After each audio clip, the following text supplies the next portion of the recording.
If a family doctor builds a hospital and their child later become the next head surgeon, do we call it nepotism or do we call it legacy built on trust? Not every bloodline in power is a sign of corruption. Sometimes it's just a sign that the people trust the same values again and again. Good day, ladies and gentlemen. I am here, Chelsea, proudly to stand here as the opposition to this motion. Today, we will prove that political dynasties do not inherently bring more harm than good to democracy. In fact, we believe they can even strengthen it through trust, accountability, and long-term vision. Now, let me define a few terms clearly. Political dynasties, families where more than one person holds or has held political office.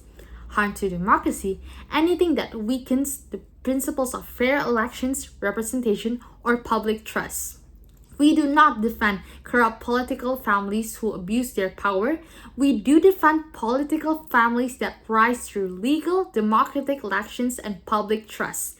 So, if the proposition claims that all dynasties are corrupt, that's already a false generalization, and we'll challenge that. Okay, now let's respond clearly to their claims. They said that people will stop voting because dynasties make them feel powerless. Now let's be real. People don't stop voting just because they recognize a famous last name.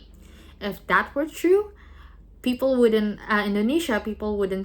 keep voting for people like Jokowi, who had no political family, and yet even in the presence of dynasties, the people still vote. Why? Because the vote still counts.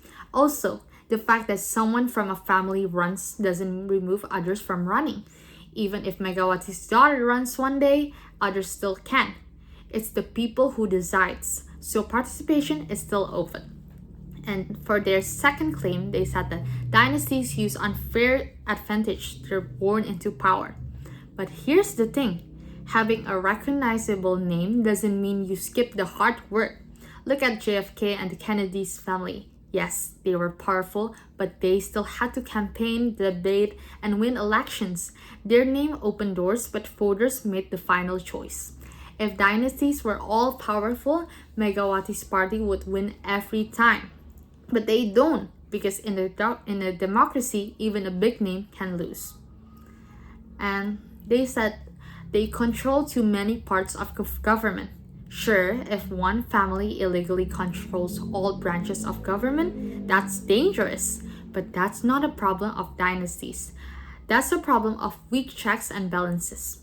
Even in non-dynasties governments, we've seen abuse of power. So the solution isn't to ban dynasties, it's to strengthen institutions that keep power in check. And then I would like to give my argument. When someone from a political family is elected, it usually means that voters trust that legacy.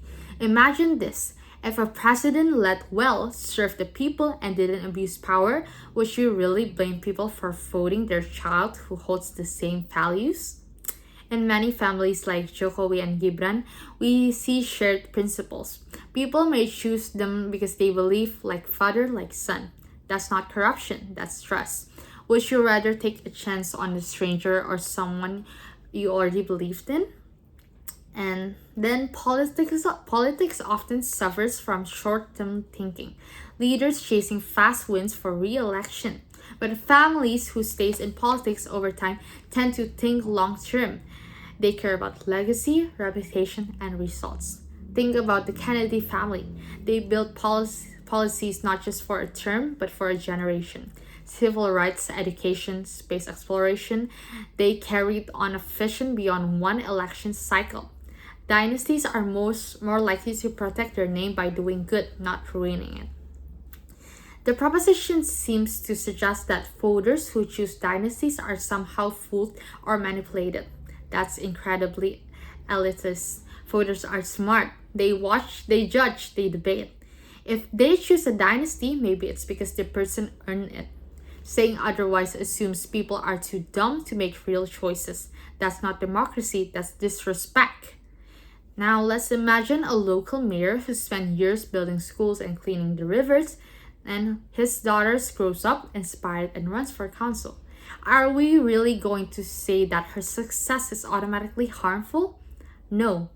not if she runs fair and square. Now, why our side wins? Let's compare. While proposition shows a possibility of abuse, opposition shows a realistic balance. Dynasties can succeed with rules and public support. They focus on fear while we focus on reality. They say dynasties reduce democracy. We say democracy is proven because people choose who they trust, even if it's the same family. They fear unequal competition.